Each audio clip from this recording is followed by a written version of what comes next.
A 3-day polio vaccination campaign has kick-started today in a primary school in Yaoundé, where the statistics were very discouraging since many people did not partake in the session. There is a ban on the sales and ownership of pistols in Cameroon, a decision instituted by Minister Paul Atanganji in a meeting held in Yaoundé. And in sports, the Minister of Sports and Physical Education, Professor Nassim Wenle Kombi, has appealed for construction works on infrastructure hosting the African Cup of Nations in the north. These stories and more will be yours subsequently.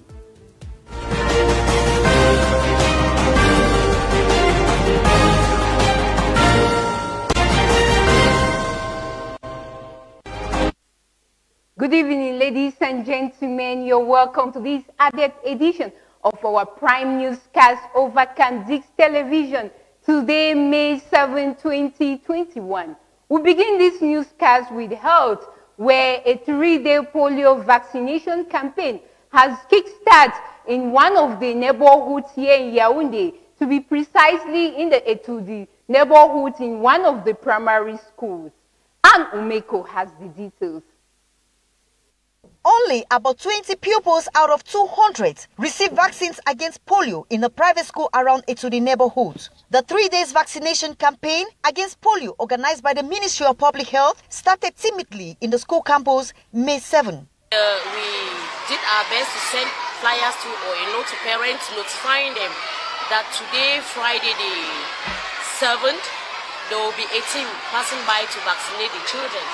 And the reaction of our parents was really negative, in a negative way. It was a negative one. Out of 200 or 300 kids that we are having in the next section that were supposed to be vaccinated today, only about 20 were vaccinated. At the level of the classes, teachers confirmed that parents expressed a lot of fear, reasons for the poor results. The flyers we sent home, it was so discouraging because our parents, some of them were saying that no, they don't want the vaccine. Some of them, because in my class, for example, in my class 1C, I have 30 pupils, just 3 parents reacted. 3 parents accepted that the vaccine should be given to their children. Some parents do not even believe in the vaccine. Some of them thought it is the corona vaccine that is being going round for kids, and they are very skeptical, thereby creating some fear. In a class of 30 kids, like my class, I have 30 kids, just 3 parents accepted to take the vaccine. A very disturbing situation as the health of these people remain at stake. A clarion call to the government and health officials to multiply sensitizations throughout the national territory on the importance of taking the vaccine.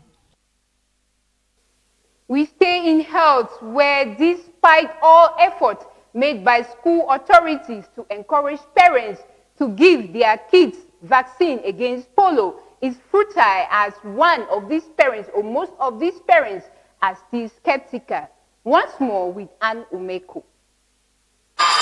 Despite a communique from the Ministry of Public Health to carry out a vaccination campaign on children, parents and guardians remain skeptical, as many refuse their kids from taking the vaccine against polio in some schools. If you, the parent, if you accept, you tick yes. If you refuse, you say no. But I tick no because I don't know. On the paper, the vaccine is not precise on the paper. So that's why I have to say no, because I don't know the type of vaccine that they are going to give the children. That's why I said no. What to build the health situation of these pupils who did not undergo the vaccination process? A main question yet to be answered. At first, I've always, even when I was still in Bamenda, I've always accepted the polio vaccine for my children. I've never refused polio vaccine for my children. But here in Yaoundé, the plan that they sent to us is not precise on the paper, that polio. A negative impression as pupils' health remain at stake due to the poor communication with parents and guidance of pupils. A proof that the Ministry of Public Health needs to multiply efforts to effectively sensitize the public on the health benefits of the polio vaccine. Let's now journey to the northwest region, where the health situation of that part of the country has been improved. This was in the Widikum subdivision of the Momo division, where a member of parliament offered items or materials to hospitals close to 3 million francs CFA. Neighbor Jerome completes the story from Bamenda. This hospital was abandoned years ago, and today activities are back to normal, most especially with the reception of this equipment handed over by Honorable Awuta Philip, Member of Parliament for Momo West. It's a hospital for the people. So actually, if he's making donations like this, it's because he has his people at heart, and that's why he wants that his people to live in good health. We have things like the malaria, which is our issue here. Now, not possible diagnosing malaria incur some cost, but we know that at least with these donations, we might have to bring down the cost of management, the cost of testing, particularly with those who are vulnerable, those who may not have. We're able to use some of these things to help them. I think with that, they'll be able to benefit from this gesture very much. The item comprising of a 500-meter electrification cable, a lab agent, theater lamp, oximeters, among many items. We have come and give these things so that they should take care of the health of the people of this municipality. And there is no other thing I can say.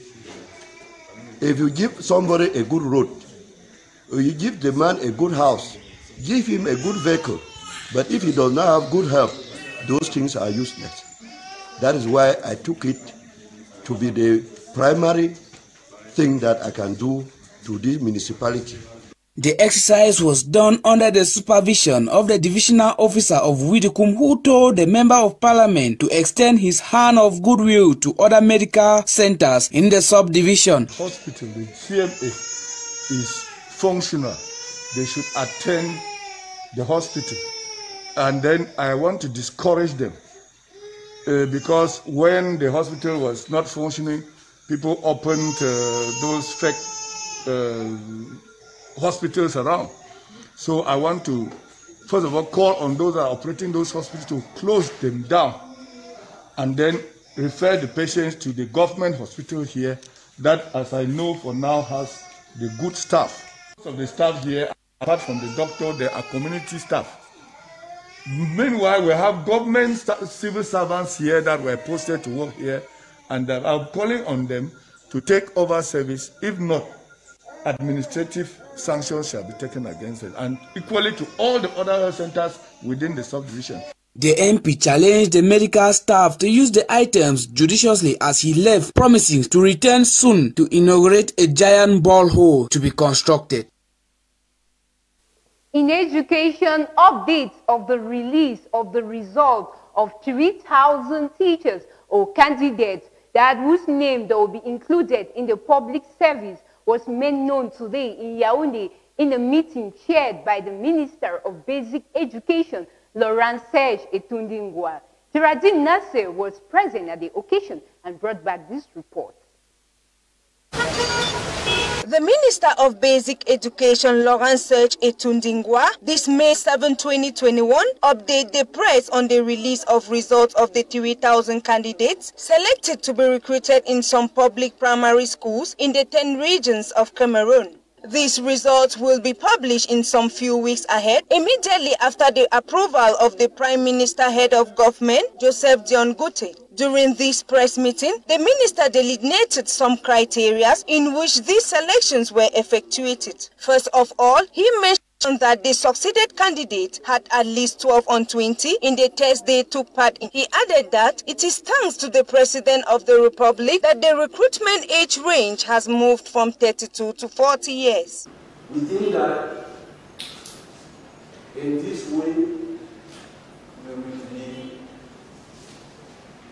in a comfortable environment according to what our partners need and according to what the women need. That means supply all our school with teachers for our children to be well taught in conformity with the international regulation in the field of education. He encouraged teachers and volunteers working in remote areas and promised that, as usual, the educational body shall continue to motivate them financially. A teacher is a perpetual student and a backbone to the society. The minister therefore advised those who will not be selected to continue learning and equip themselves for other opportunities. In other news, the sales and ownership of traumatic stores have been banned in Cameroon. The decision was made public in a meeting chaired in Yaoundé by the Minister of Territorial Administration, Paul Atanganji. Stephen Ilangwe has the details.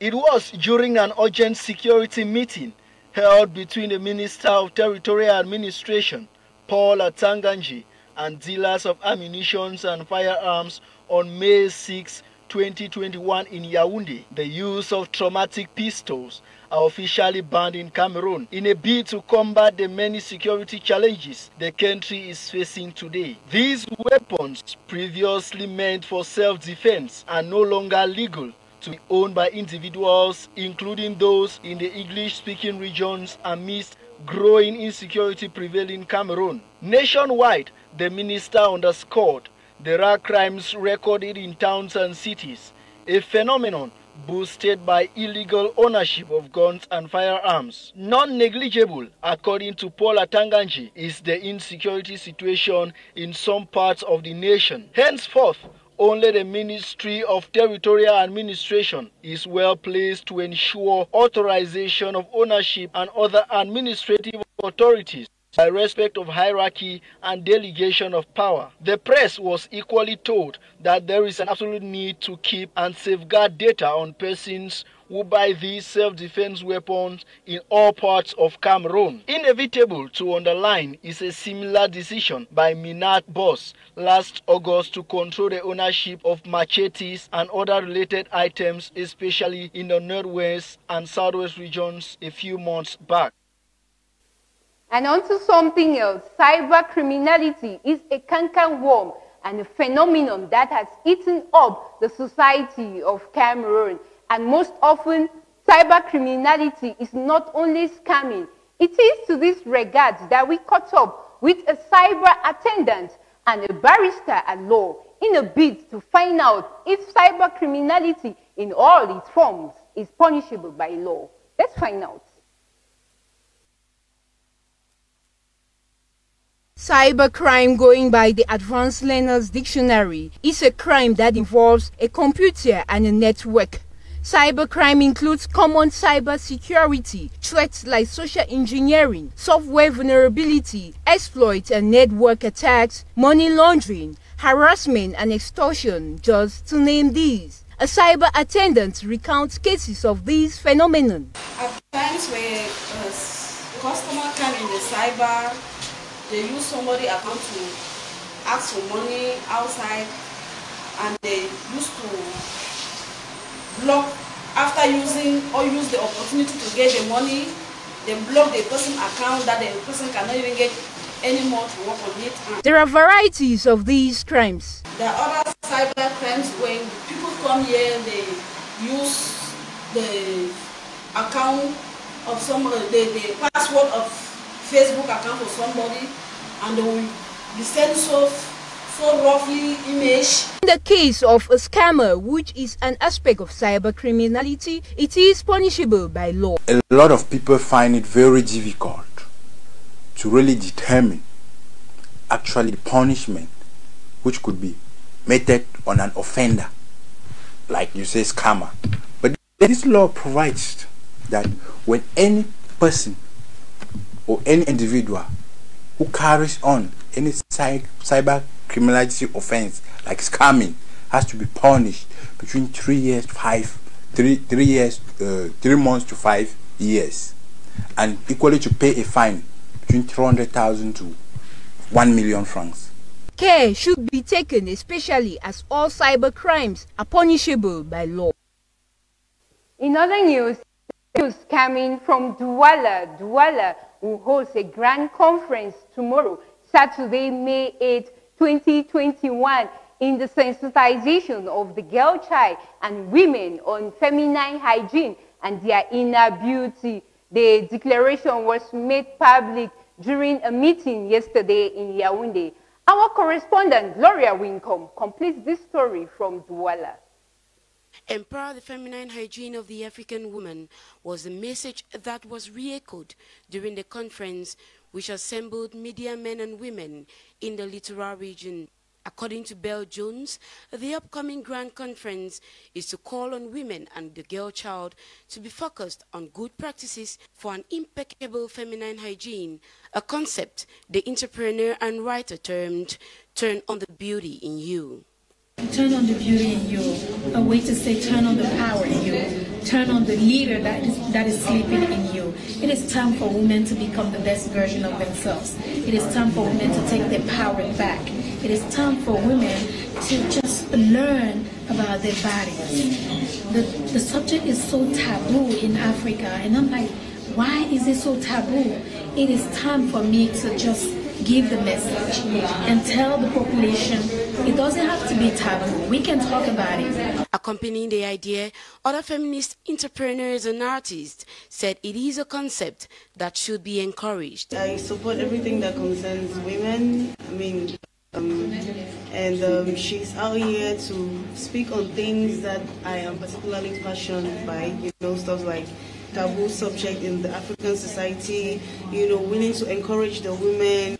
Calling on all women to be part of the Grand Conference, Belle Jones thinks the 21st century is time to not only break down taboos around feminine sexual hygiene, but equally an era to break down barriers, drawing women back from excelling in their dream careers. I am going to be talking about feminine hygiene, how to become the best version of yourself, how to create, how to empower yourself. The feminine hygiene expert and writer equally called on women to build up solid leadership ideas for a better future. The mobile telephone company in Cameroon, or mobile telephone, is 20 years old. As a result of this, our newsroom took interest in this very longevity that the mobile telephone has stayed in Cameroon. It is to this effect that we went finding out from some Yaoundé city dwellers their experiences these 20 years. Details in this report. The metamorphosis of mobile telephone in Cameroon has gone down 20 years. From the year 2000 to 2021 to get the participation of mobile telephony on Cameroonian economic growth, we sought to know from some Cameroonians what they think about the 20-year celebration of mobile telephony in Cameroon.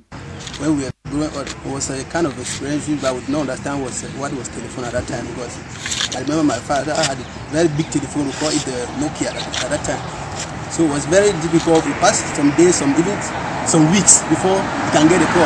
Either me or my junior will run just to go and pick the phone and listen to the sound, just to imagine how it's ringing. So after that, we saw some progress about how the prices of the phones started dropping down around 2009, like that. It is worth noting that mobile telephony penetration has positive incidence on Cameroonian population. So we can thank God that our business and many things is easy by mobile telephone. Because with a fixed telephone, you cannot easily communicate. You need to move to go to some place to phone. At the same time, there are negative repercussions brought about by the high technological development of mobile telephone in Cameroon from the year 2000 to 2021. The communication, the information from the phone are deforming many youth. It is imperative to know the statistics depict the number of mobile cellular subscriptions in Cameroon from the year 2000 to 2020. In 2020, the number of mobile subscriptions in Cameroon was at 21.4 million. At the end of the day, technological advancement has been witnessed in the sector of mobile telephony in Cameroon and is laudable, even though there are some areas that need to be redressed. In news out of Cameroon, some countries like Malawi, Nigeria, and other countries have not been able to complete the COVID-19 vaccine administration because most of these countries were not well prepared before receiving the vaccine. Ruth Fonyon has the details.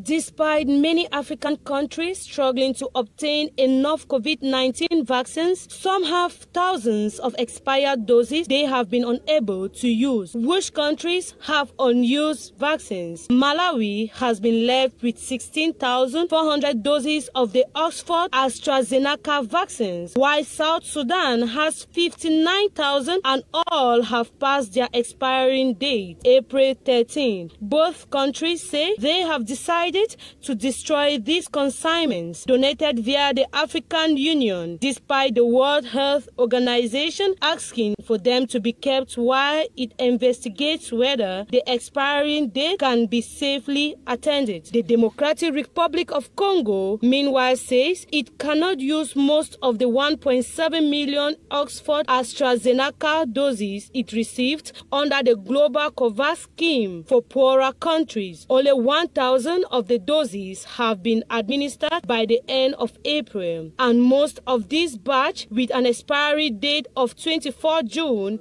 is now being sent to Togo and Ghana, one of the countries to have already used up its initial vaccine supply. The World Organization says only Togo and the Gambia has confirmed they used all these doses by the expiry date, while some countries like South Sudan say they were not made aware of the expiry date. Nigeria say it will be unable to use all the doses in time, but the main cause of the failure to administer this vaccine is that many countries fail to prepare adequately before receiving the vaccine. Fiona Atuhebwe from the WHO in Africa says. And now sports, football. The Emergency Council of the Confederation of African has, in a conference, postponed the qualifier matches for the 2022 World Cup. Stephen Elangwe tells us more. The decision fell on May 6 through a press release by the Confederation of African Football Emergency Committee. This was after assessing and reassessing the growing state of the COVID-19 pandemic in the continent. The CAF Emergency Committee, as announced in consultation with FIFA, decided to postpone the CAF qualifiers for the 2022 World Cup in Qatar that were due to play this June, giving consideration of an optimum playing condition for all participating teams. These qualifiers matches will now hold in the existing windows of September, October, November 2021 as well as March 2022. News from the CAF Communications Department holds that CAF is reassessing its protocols and processes to enhance the implementation of the COVID-19 related protocols with specificity on the pre-match testing, which has faced challenges in recent times. Notably, the next FIFA World Cup is slated for 2022 in Qatar. In sports, the Minister of Sports and Physical Education, Professor Nassim Mwele Kombi, has appealed for construction works on infrastructure to host the African Cup of Nations in the North region to speed up the work. This was during a 3-day inspection tour in that part of the country. Bertrand Tita tells us more. A tour in the Garoua Omnisport Stadium approved to host some matches of the 2021 African Cup of Nations, as well as the Cotton Sports, Senagers and other training grounds, were the main venue on the agenda of the Minister of Sports and Physical Education, Professor Nassim Mwele Kombi, in the North Regional Capital, Marua. The city has been qualified as key within the frameworks of the organization of the tournament. While the stadia and annex were gauged of having major apps in terms of quality, the other two, namely Cotton Sport and Senagers training grounds, are yet to be qualified as haven't attained the status. The need for reinforcement and mobilization for work to move fast was therefore in the minister's itinerary to urge the companies concerned to speed up work to deliver on or before the deadline. The minister equally visited some lodging facilities earmarked to host some teams of the Continental Football Jamboree and urged the concerns to make it of standard in strict respect of international norms.